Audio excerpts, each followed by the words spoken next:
Do you ever feel like you are just not enough, that you don't have what it takes to lead, to go into that fundraising conversation, to have that difficult conversation? Do you ever feel like, maybe you're not smart enough, you don't have the right experience, you haven't taken the right training? Ah, we all have experienced not enoughness, and it leads to feeling incompetent, lacking confidence, imposter syndrome, and holding ourselves back from being our authentic and powerful selves. In today's podcast, you are going to hear from Mallory Erickson, and her and I are going to banter back some ideas around how to overcome not enoughness. Welcome to the Surviving to Thriving podcast that helps women leaders in nonprofits get out of survival mode and thrive in both leadership and life. I'm your host, leadership development coach Kathy Archer, and I help women leaders enjoy impactful leadership. Mallory Erickson is the fundraising coach for passionate leaders making a big social impact. Through her groundbreaking Power Partner system, Mallory uses unique tools to help nonprofits fundraise more without hounding people for money. Doesn't that sound good? Aren't you tired of hounding people for money? In the past 7 years, Mallory has raised or coached her clients to raise over $23 million with $5,000 to $500,000 gifts from more than 12,000 donors. Mallory's blend of executive coaching and fundraising consulting transforms her clients into powerful and authentic fundraisers. I could go on and on about Mallory, and you will notice in this podcast episode that her and I could have went on and on. Before I drag this out any longer, let's just turn it over to Mallory and hear about how we can overcome not enoughness.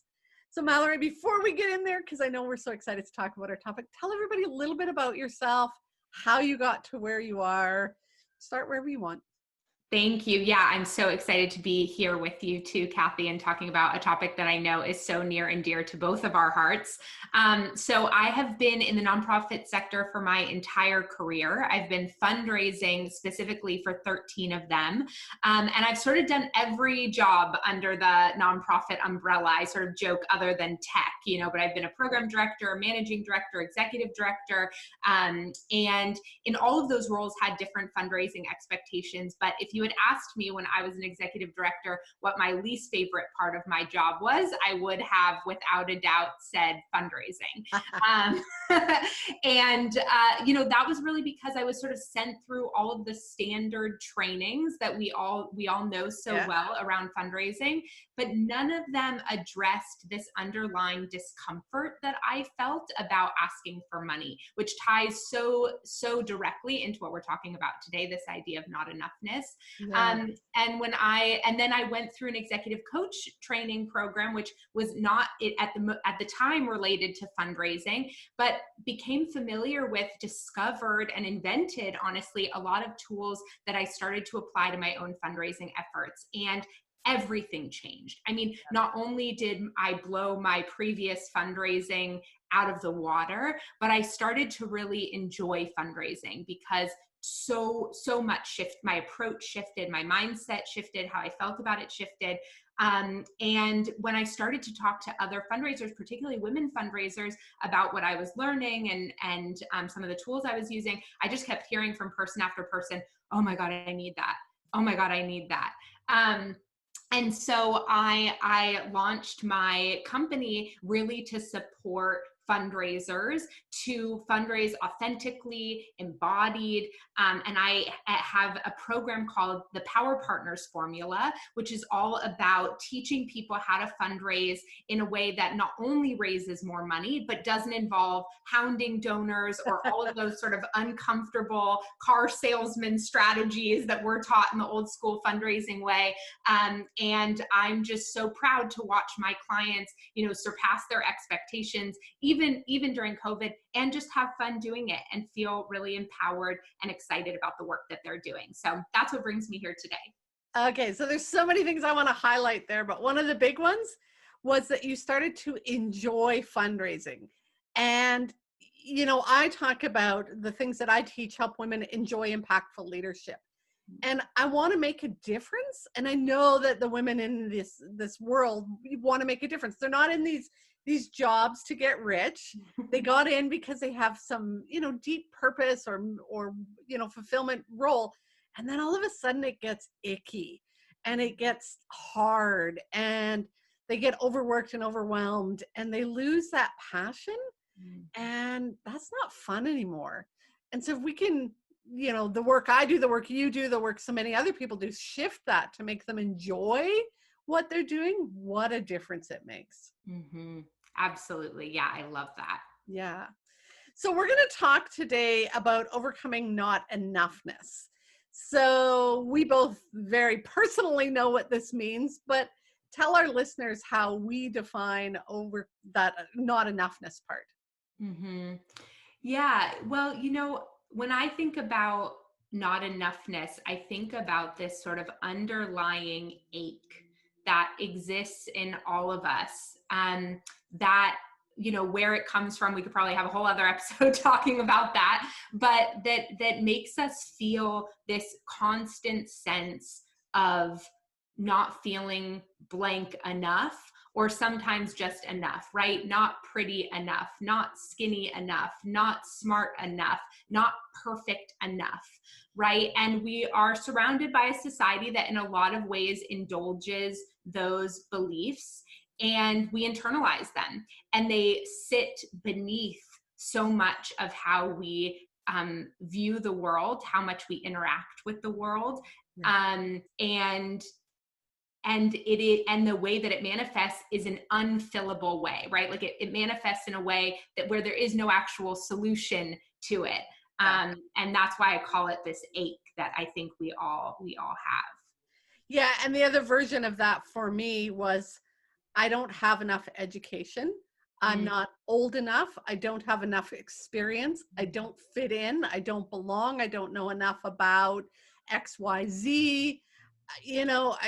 Whatever you want to talk about. Everything from, I remember when I got hired into the leadership position and my boss said to me, what do you know about budgets and accounting and spreadsheets and financial reports? And I'm like, I can balance my checkbook. That's all I knew.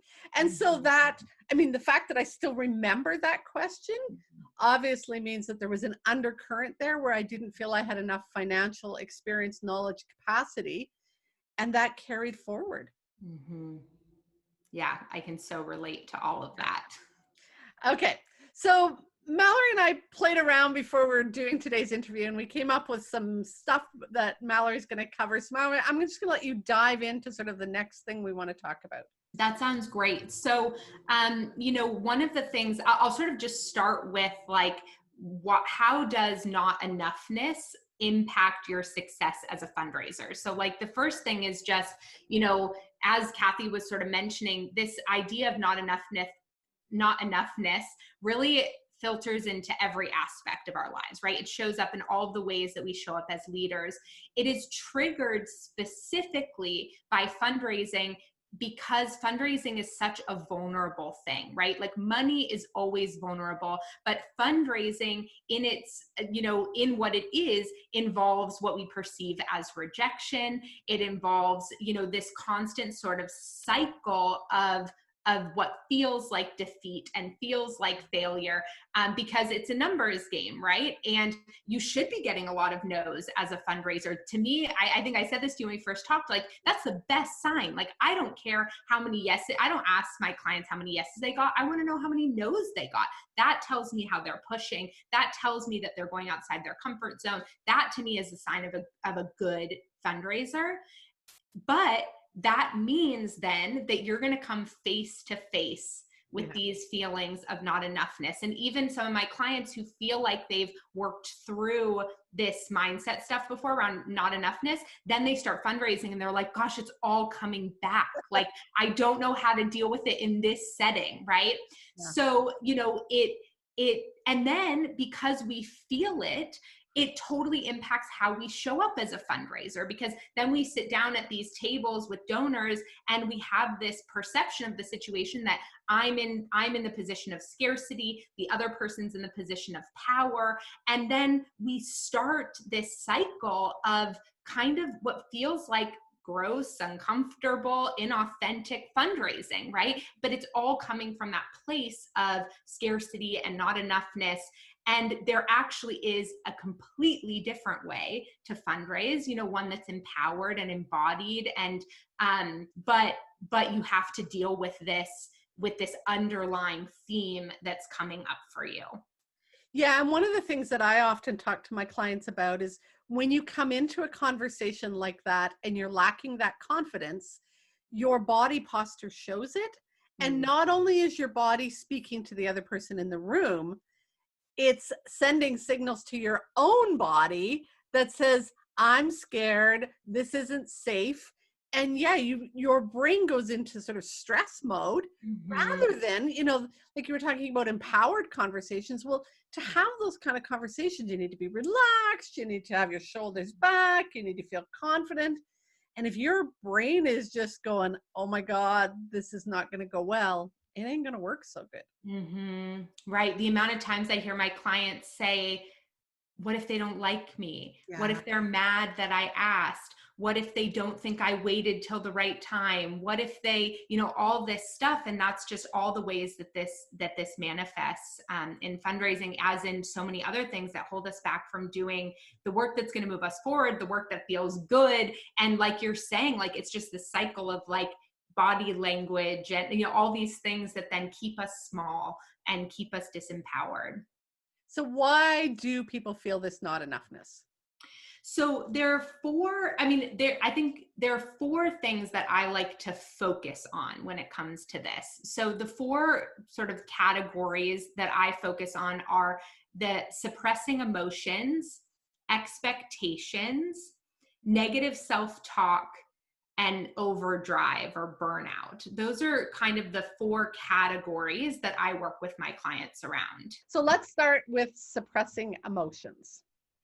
Yeah. So, I really think that suppressing emotions, first of all, it's one of the easiest ones to solve for, right? So we feel the reason why suppressing emotions leads to this sort of cycle of not enoughness is because when we're suppressing emotions, it's because we've tied it to a belief and a thought that our emotions are not valid enough to talk about, right? We shouldn't feel that way. And we should be able to, blah, blah, blah. And I particularly hear this from fundraisers who've been fundraising for 10 years, right? They're like, I shouldn't be uncomfortable anymore. So like, I'm never going to talk about it.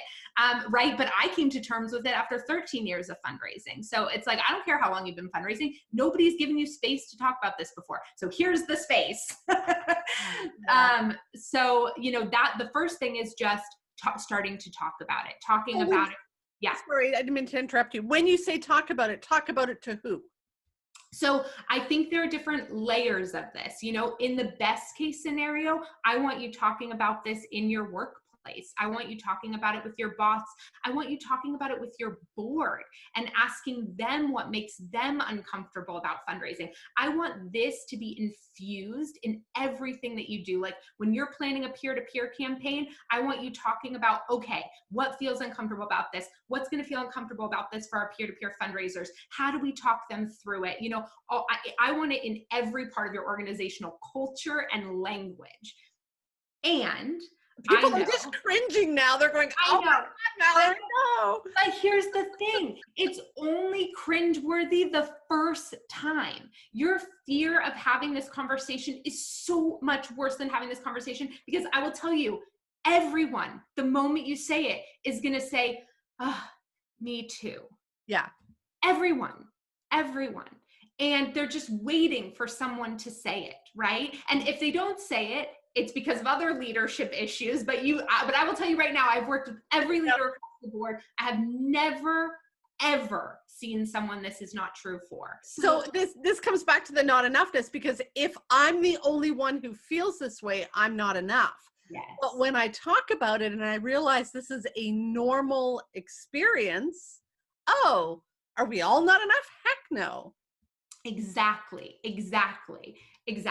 So it validates our feelings. It makes us feel that sense of community, and it just stops the internal cycle, right? This piece relates directly to the self-talk piece, because when we're suppressing our emotions, the only place for those emotions to go are in a thought belief loop in our head, right? So we have to let them out. So one of the things that if you look at the literature about effective leadership and all of this kind of stuff, they're always talking about emotional intelligence, but they don't tell you how to develop emotional intelligence or how it actually shows up. And so when you start to, what Daniel Goleman says is name it to tame it. When you start to name these feelings and when you start to talk about it in your organization, you become an emotionally intelligent person and you create that emotional intelligence culture in your organization. So one of the things that I do in my training library is I teach emotional literacy, because uncomfortable is one word, but what if it's awkward? Or what if it is, maybe it's icky, or maybe they feel hesitant. Like, I know I'm supposed to say this, but I still feel hesitant. What's that about? And so when you start to sort of take those overarching emotions and you fine tune them, then you can really nail it as to what's going on. And you identified triggers earlier. And I know we're going to get into the whole thoughts in your head. We'll do that in a minute. But yeah, I just want to make sure that people understand, we learn these words, emotional intelligence, or you need to, have confidence. But what does it look like? How do you actually get to that level? And what I love about what you do, Kathy, and that I think, this is sort of what you're saying here too, is like that so many things can feel similarly. And if we make the assumption that our language matches maybe without having that deeper conversation or that emotional literacy education, then we are actually kind of like missing the mark on certain things. Like, even I hear a lot from clients, like, I had this gut feeling about blah, blah, blah. And I'm like, okay, was that a gut feeling or was that fear? And they're like, I actually don't know. They feel really similar. Yeah. And they totally do, right? And so this is all part of this, like, emotional. And so does excitement. Yes. So that's the fun. And so does, when you're hungry or have to go to the bathroom. It's like they're all in your stomach. And if you don't tune into that, it's like, yeah, maybe I'm excited about having this fundraising conversation. Yeah, there's some hesitation and I'm a little bit nervous. And I'm also excited. And it's okay to have both emotions at the same time. Totally. I love that. All right, let's move on to the next one. Okay, so the next one is expectations. So one of the things that like comes up so much with not-enoughness is this idea of perfectionism. And I know you talk about this a lot too, and this is so infused in your work also. And the thing I say about perfectionism in fundraising a lot is that, perfectionism is dangerous for a lot of reasons. It's dangerous because it holds us back from action. It's dangerous because it makes us feel constant anxiety and stress.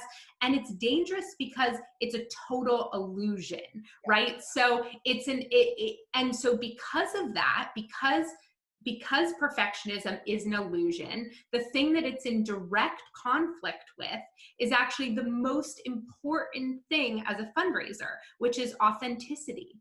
So you are constantly going to be banging your head against the wall if your fundraising energy is going towards making sure your pitch deck is perfect and that you're going to show up to this meeting perfect and all these things. You're never going to say a wrong thing, whatever that means to a donor. That's performance fundraising. I don't do performance fundraising, right? Like, I want you to build authentic, real connections with your donors, because that's where sustainable, powerful, 6, 7, 8-figure gifts come from, not from performance fundraising. And so that's all about being authentic. And that means that you have to join me in the Recovering Perfectionist Club.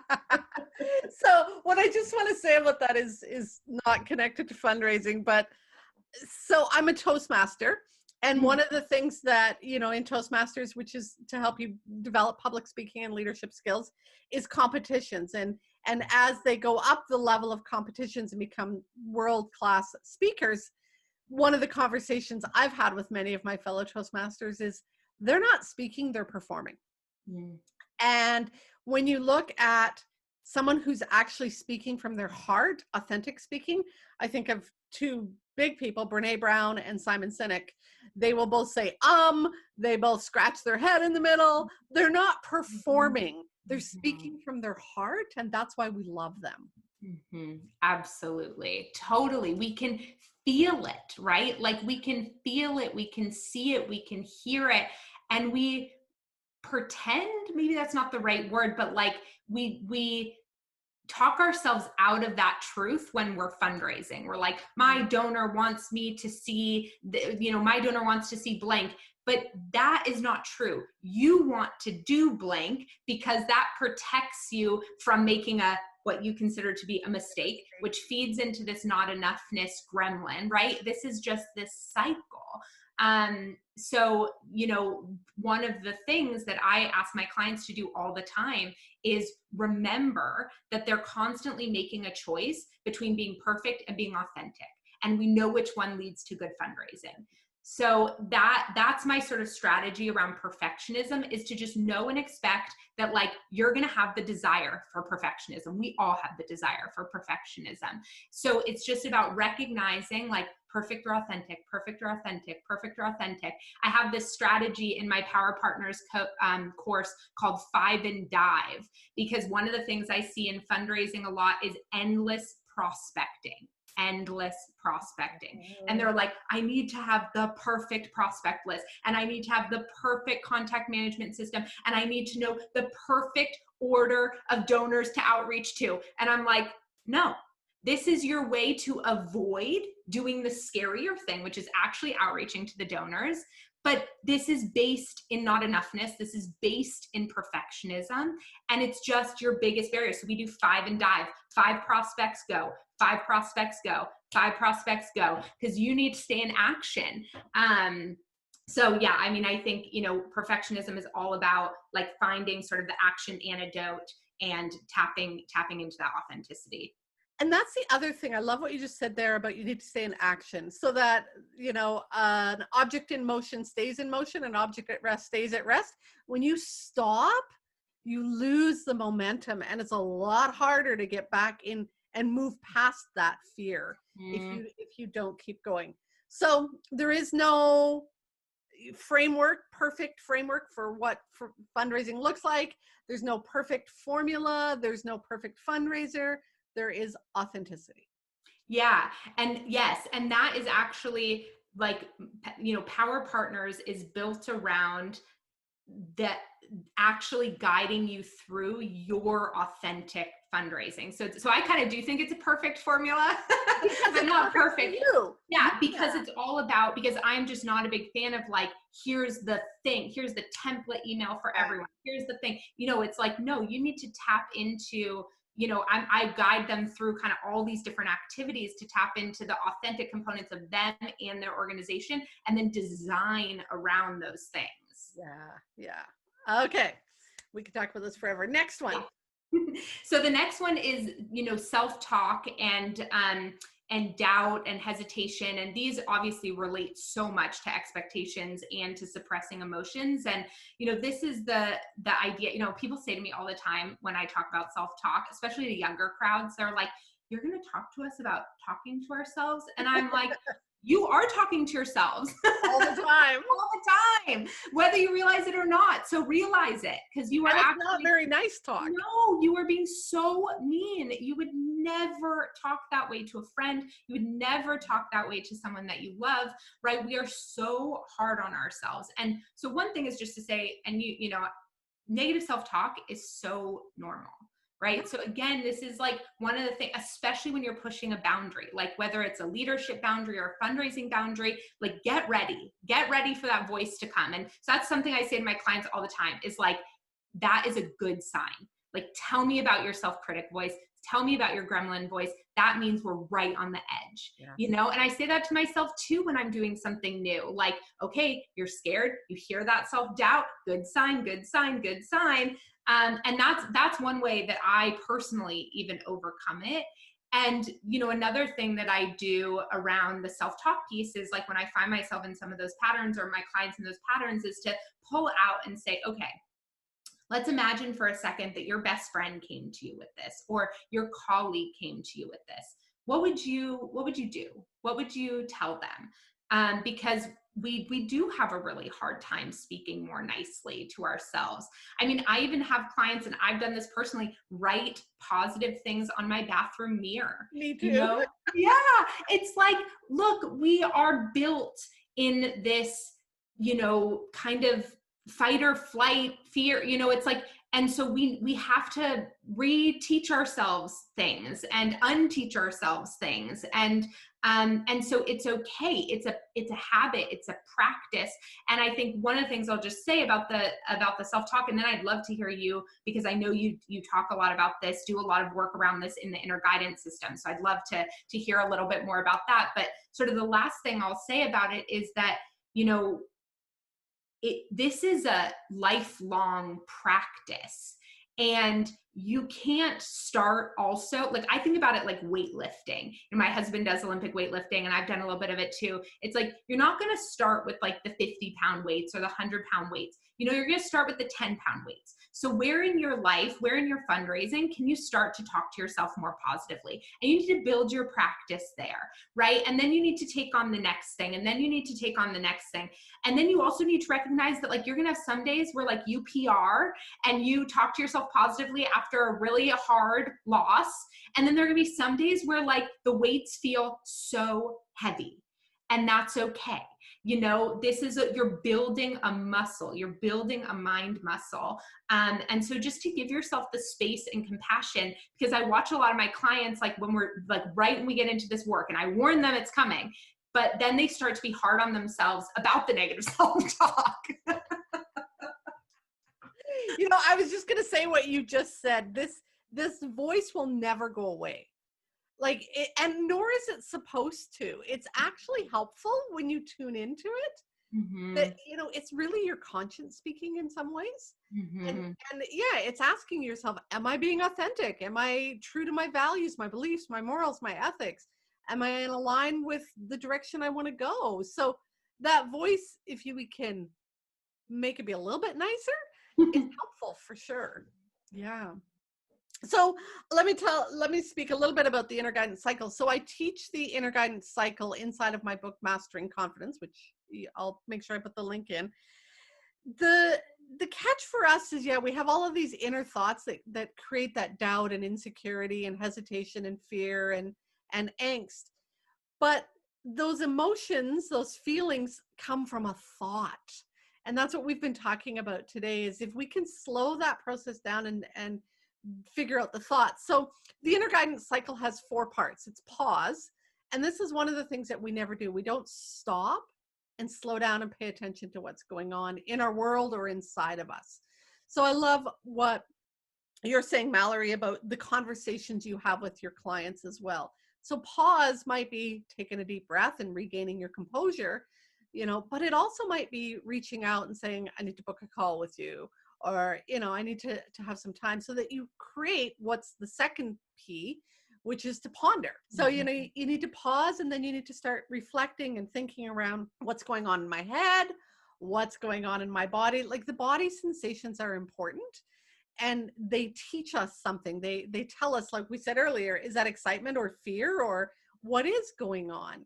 The racing heart, the sweaty palms and pits, all of those feelings teach us something. So when we slow down, we're pondering about those body sensations, our emotions, but also our thoughts, which are typically a judgment, an opinion, an expectation.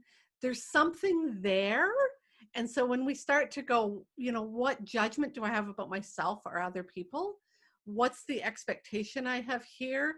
What's the lens or the filter I'm seeing this through? Well, I failed on my last 3 prospects, so it's probably I'm on a roll here.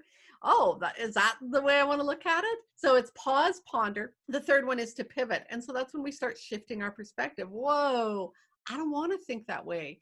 Thinking that way is not making me feel confident. It's not making me get out of the not enoughness. It's not helping me move there. So what thought will, right? Coming back to those judgments and those expectations, and what feeling do I want to feel? I want to feel excited. I want to feel engaged. I want to feel empowered. I want to feel connected. What's going to get you there? Well, probably rolling my shoulders back and putting a smile on my face might be a good starting point. And so then we proceed. And proceed is the part that you and I have sort of hinted on. It's where the courage comes in. It's the vulnerability. It's not going to be easy to get back into action and do what it is you need to do, but you got to do it. And so that's the inner guidance cycle. And then you just basically put it on repeat. And so I teach it, like I say, small. You can be in the middle of a conversation with a potential donor and go, oh shit, I'm feeling like I'm not enough here. Okay, is that going to get me there? No, just take a deep breath, chill out, settle down, shake it off. And you can do all of that in your head in the middle of a conversation. Or like I say, the pause can be longer, where maybe you journal in the evening, or you have a conversation with your coach or something like that. I love that. And I just love that you have a whole program built around it, because I just think the accountability piece and the partnership piece in this work, like just like with weightlifting, right? Like there's a reason people go to gyms, and there's a reason, why people have like partners and goals around those things, is because the accountability piece, especially when we get into that vulnerability component, is just so helpful. So I love that. Well, and just a side note there. So I had a conversation with my coach the other day. Yes, coaches need coaches. And yeah, I have a difficult conversation coming up. And, he helped me figure out what I needed to do to prepare. And so one of the things that I said I needed to do to prepare was to create some talking notes. And so he asked me, what accountability you want? I'm like, oh, I'll let you know how things go after the call. And he's like, no, you'll send me a copy of the talking notes. I want to see them before you go into the call. Not that he's judging them or reviewing them, but he's holding me accountable to be prepared, because that was the key thing I wanted to do before I went into this conversation, was feel prepared so that I could maintain my composure. Because those are all intertwined. So yeah, just a side note. Yeah. All right, let's keep rolling. Next one. Okay. Yeah, so the last one of the four is this idea of overdrive and burnout, right? So overdrive is, when I was 22 or 23, I had my first coach. Like I had some professional development money through an organization I worked for, and I hired my first coach. This is before coaching really was what it was today. And she helped me personally uncover this conditioned tendency that I had of overdrive, right? Which is very closely related to perfectionism, very closely related to not-enoughness, which is that our value is tied up in how much we do, right? Every day, every minute, every whatever. And so we constantly stay in these places of overdrive to satisfy momentarily those feelings of not-enoughness, right? And we keep ourselves busy and distracted, and like, I have to do this or else, right? I talk a lot with my clients about values and conscious-based values versus fear-based values, right? We think we have our primary values, and what most people don't realize is that our values actually can come from two places: that we chose them, or that they have been ingrained in us, where if we are without them, then we risk something, right? So I better be responsible or else people won't trust me. I better be helpful or else people won't love me. And it doesn't mean that the value itself is a fear value. The values are just the values, right? But it's, where does the value come from for you, right? So you can adopt the helpful value because you want to, and it comes from a place of desire and alignment.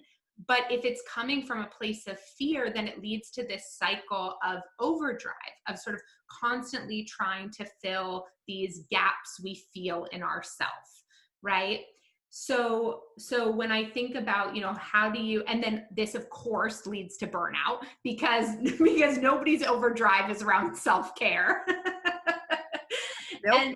And then when we're burnt out, we can't do the other three. right? So when we're tired, when we're burnt out, we are suppressing our emotions because it feels easier in that moment. When we are in overdrive and we are burnt out, we are leaning on perfectionism because we are too afraid of not being perfect. When we are in overdrive or burnt out, our self-talk is horrible, horrible, right? And so it's interesting because one of the other things I talk about a lot regarding burnout is that a lot of people go straight to time, right? They're like, oh, I'm burnt out because I'm working too many hours, right? So if that's where you're going, whoever's listening to this, wait. No, that's not the answer. Yeah, I'm not done with you. So, there are all these, which so well, and you and I have talked about this before, all these misconceptions of what causes burnout, right? But what is really causing burnout is what you pointed out before, which are the thoughts and beliefs that lead to our emotions, right? Our stressed emotion, our anxiety, those are the things that are actually leading to us feeling really burnt out. And those things are not coming from time. Time is just time. I say to people all the time, I've worked 50-hour weeks where I have felt golden. I've worked 80-hour weeks where I have felt amazing. And I have worked 20-hour weeks where I have felt so burnt out. And that's because of how I was feeling during those 20 hours. And those feelings were coming directly from thoughts I was having that were leading to those feelings. I hope people understand why you and I are like connected. Like, I mean, for those of you who follow you or me and know what we're talking about, they're like, oh my God, these two are speaking my language the same. So when you were talking about values, I teach a course in my membership called Values Verification because this is so important. You have to understand your values. Your values is not a word. And so for me, one of my values is excellence. You can overuse skills and strengths and values. So when I overuse excellence, it becomes perfectionism. And when I do that, the other thing you said earlier, part of what we do, and this sort of comes back to the need to tune in and figure things out, is we keep busy to avoid what's really going on. And so at the time when I was in a leadership position, I remember one particular morning working on a big proposal, struggling with time. And for those of you listening, that's air quote time. And so what did I do? I got up at 4:00 in the morning and, worked on this. What was also going on was my marriage was falling apart. I was having some parenting issues. My health was not very good, but I didn't want, I had blinders on. I'm too busy. I got so much to do. There's so many demands on me at work. And I didn't want to see what was going on in the rest of my world because I couldn't cope with all of that. Because my belief was I need to have a perfect marriage. So I certainly don't want to admit to anyone that things aren't so rosy. I was teaching parenting programs, so I better have perfect children. I crashed and burned. Yeah. It doesn't work. Yeah. And you just highlighted all the things: suppressing emotions, expectations of yourself in your marriage and your parent, and as a parent, how you were talking to yourself, right? It's like, this is just the formula. And we've all been there. I mean, without a doubt. Yeah. So have all the listeners. Yeah, no, exactly. And we can still end up there in moments. Like, I love the cycle, right? The inner guidance cycle, right? Because that really does feel like the key to not kind of falling back in, to these patterns and these habits that are so ingrained in so many of us. Well, and I think you talk about habits a lot as well. And I think that's the key for everything, is create systems so that you're becoming more aware of what's going on in your thoughts. If these things are causing you to feel that not enoughness, and you're dreading fundraising, or you're dreading having that conversation with somebody you supervise, or you're just burning out, you got to create some systems where you create the habits, whether that's a habit of talking to a coach regularly, habit of pausing and going for a walk every day, habit of doing some journaling, whatever it is that you need to create to tune in. Yeah, I love that, because I think, fundraisers in the nonprofit sector are like the most burnt out group of people. Oh God, yes. With the most turnover and the most, and but they aren't necessarily, actually, I'm kind of speaking off the cuff here and should do a little research before I say this publicly, but I'm gonna say it anyways. I don't think that is a time thing. Like, I don't think fundraisers are working longer hours than program directors or, things like that. So this is just such an important proof point in how burnout is not about time. It's about how you're feeling. And so if like with all these other things we're talking about with fundraising, like if your thought cycle is around perfectionism, if your expectations of yourself are that you never make a mistake, if your self-talk is, oh, that person didn't respond to my email, so I must have made a mistake. Like, I'm exhausted just saying those things. Yeah, exactly. All right, so we could talk forever. Recap for everybody. Just pull it all together. Yeah. So, we are talking about this idea of overcoming not-enoughness. And so we started with identifying like 4 of the primary things that trigger this feeling of not-enoughness: suppressing emotions, expectations, negative self-talk, and overdrive and burnout. And some of the key strategies that we identified on this call is, like, for suppressing emotions, it's find your tribe to talk to. Maybe that's inside your organization. Maybe it's not. Maybe it's a coach. Maybe it's a membership program. Maybe it's your other fundraising friends, but like, find your people, right? Who you can be talking about how you're feeling with them. The other is expectations and focusing on authenticity, recognizing that authenticity and perfectionism are in direct conflict. You can be one of those 2 things. And if you want to be a good fundraiser, you need to be authentic. So I hope that answers your question.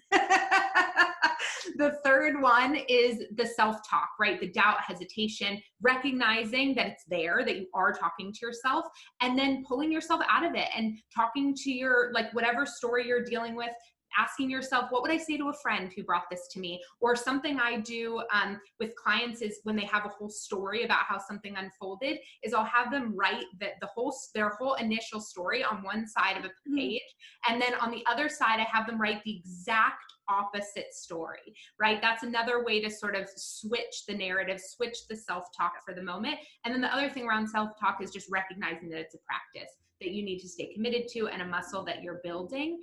And then the overdrive and burnout is, one, recognizing that is coming from 1 through 3. And so the more attention you can pay to those things, the more it's going to help those feelings of burnout. And then to tap into, what do you need to take care of yourself? Fundraising in particular is all about leadership in general, right, is all about how you're showing up. Like, great leaders are not great leaders because of how many hours they work a week. It's how they are interacting with the people around them. And you can only do that if your cup feels full. Yes. And so figuring out what you need to pour from a full cup is really critical. And, if I was running an organization right now with a bunch of fundraisers, I don't care if they work 10 hours a week or 40 hours a week. If they're getting their work done, and if they can do what they need in 10 hours a week and take care of themselves those other 30 hours so that they are on fire those 10 hours a week.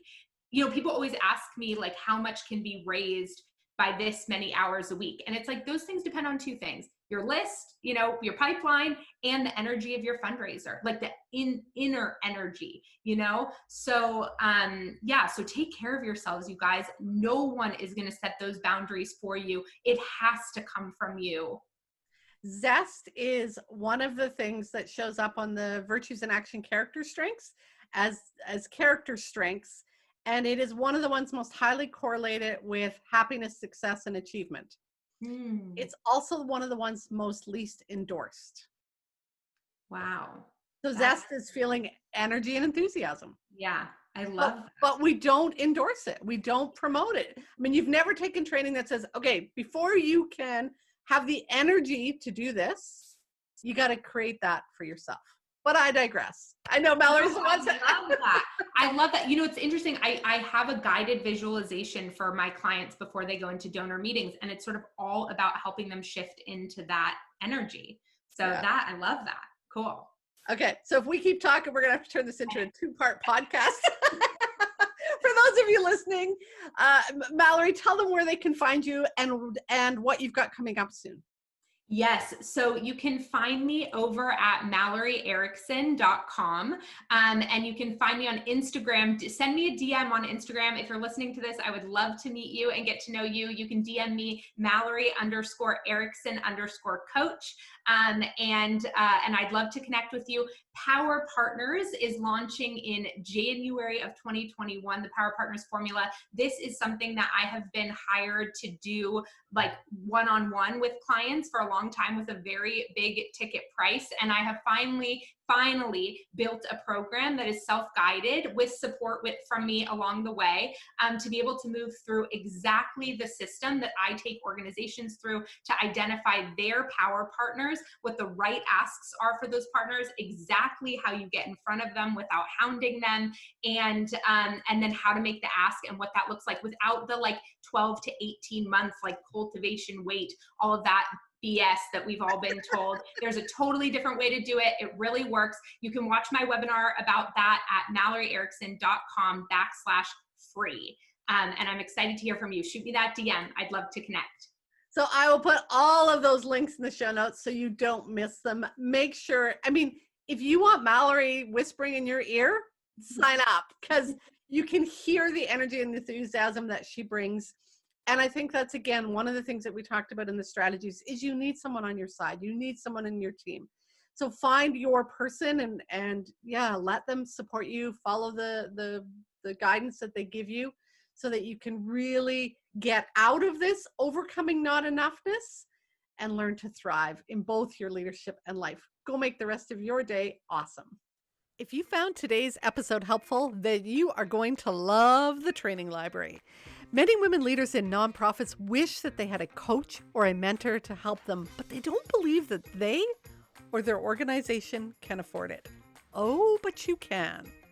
Inside of the Training Library membership site, you will not only get access to affordable and easily accessible ongoing personal and professional development training, you will also have access to a leadership coach at your fingertips.